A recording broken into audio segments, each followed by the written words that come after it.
இப்போ depression problem அப்படிங்கிறது ரொம்ப பெருசா வந்துட்டு இருக்கு இல்லையா? ஸோ பில்லியனர்ஸ்க்கு ஆல்ரெடி வந்துட்டு ஏகப்பட்ட பிசினஸ் இருக்கு. இவங்க நெறைய பிசினஸ்ல இன்வெஸ்ட் பண்ணியிருப்பாங்க. இவங்க பிசினஸ்ல ஏகப்பட்ட பேர் இன்வெஸ்ட் பண்ணியிருப்பாங்க. ஸோ அந்த பிசினஸ் வந்துட்டு சரியா போகணும். இவங்க நெனச்சபடி போகணும். அதே மாரி இவங்க பிசினஸும் சரியா போகணும்னு நெனச்சபடி போகணும்.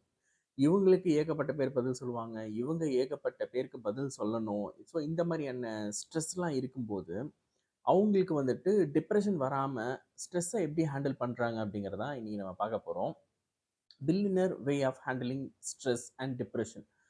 ஸோ இதுக்கு வந்துட்டு ஒரு மூலிகை இருக்கு. ஸோ இந்த மூலிகைய நம்ம எடுத்துக்குவோம். எடுத்துக்கும்போது தான் வந்துட்டு நம்மளுக்கு ஸ்ட்ரெஸ் இல்லாம இருக்க முடியும். ஸோ அந்த மூலிகை பேர் வந்துட்டு சாமமில்லா. இது ஒரு பூ. இந்த பூல நம்ம டீ குடிச்சோம்னாலோ, இந்த ஃபிராக்ரன்ஸ வந்துட்டு ஸ்மெல் பண்ணோம்னாலோ நம்மளுக்கு ஸ்ட்ரெஸ் அதிகமா இருக்காது. ஸோ இதுதான் வந்துட்டு பில்லியனர்ஸ்லாம் வந்துட்டு ஹேண்டில் பண்றது.